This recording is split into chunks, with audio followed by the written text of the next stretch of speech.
the inducement they were offering Mexico for this role was, after the war, Germany promised Mexico they would get back Texas, New Mexico, and Arizona, which we took from them in the Mexican-American War. Well, of course, in 1917, we were officially neutral, and Germany, out inciting our neighbors against us when we were observing neutrality, was not playing by the diplomatic rules of the day. In fact, President Wilson had just been reelected to a second term in office on a promise to keep us out of World War I. Well, the combination of this telegram plus the sinking of the ship Lusitania convinced him we actually had to get involved. Now, the actual message that was sent is right here. This was a coded message. Each one of these numbers represented a word or group of words out of a great big code book. For example, if you looked up 130 in that code book, it probably was the word "we." Now, both we and Britain had reconstructed enough of the German code book that when we independently intercepted that message, we both got the same translation. That convinced the Americans that at least we knew what the message said. Its content convinced them that, yes, we did, and they were the whole country was very strongly neutral sentiment, but they convinced them we had to get involved. Notice the actual message was a Western Union message. The war in Europe began in 1914. We did not get involved in it until after this telegram, but somewhere in that period, the British had cut the submarine cable that the Germans normally would have used to send messages across the Atlantic. So when they wanted to contact their embassy in Mexico City, they were stuck going to a public carrier. They chose Western Union. That made it a little easier to get a hold of the message. Now, when this right after this, we did enter the war.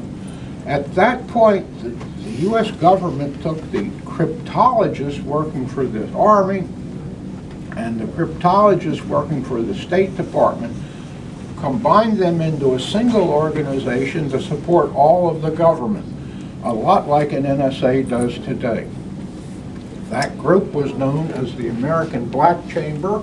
Actually, it was known as MI8 in government terms. The popular name was the American Black Chamber. Black in this context meant secret. This group was headed by a man named Herbert Yardley, and for the next 12 years, that's exactly what they did. They were encrypting and decrypting messages for the government. In 1929, Henry Stimson was a Secretary of State. He later became Secretary of War.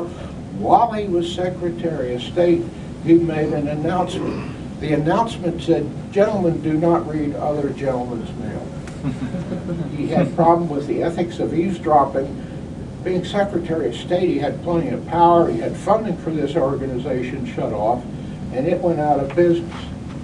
Well, the Army people working in this group then quietly drifted across the street and went back to work for the Army.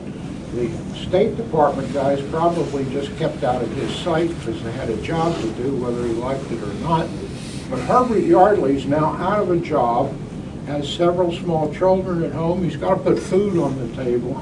So he decided to write a book about his experiences over that 12-year period, which he did, and there's the book. Now, publishing a book about what was supposedly a secret organization was not well received either here or in England. But back when he was hired in 1917, they didn't have what we now have called a non-disclosure agreement. He didn't have to sign in blood or ink that he wouldn't write or talk about what he did without their permission. So when he wrote that book, they didn't have the basis on which to prosecute him. What they did do was tell him, hey, you'll never work for either government ever again.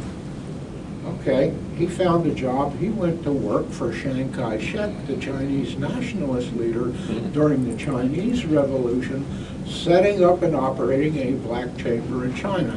As it happened, he spoke and read both Chinese and Japanese as well as English, so it was within his skill level. After several years in that job, he wrote a second book called The Chinese Black Chamber. Both books should be available through your public library.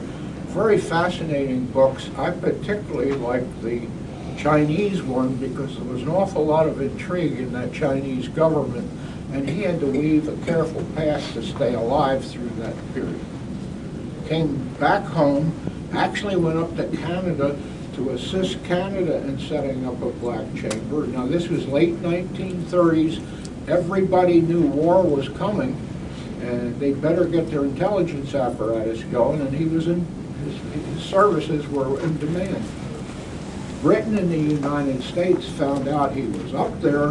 They hadn't forgiven him for that book yet, and so they forced Canada to fire him.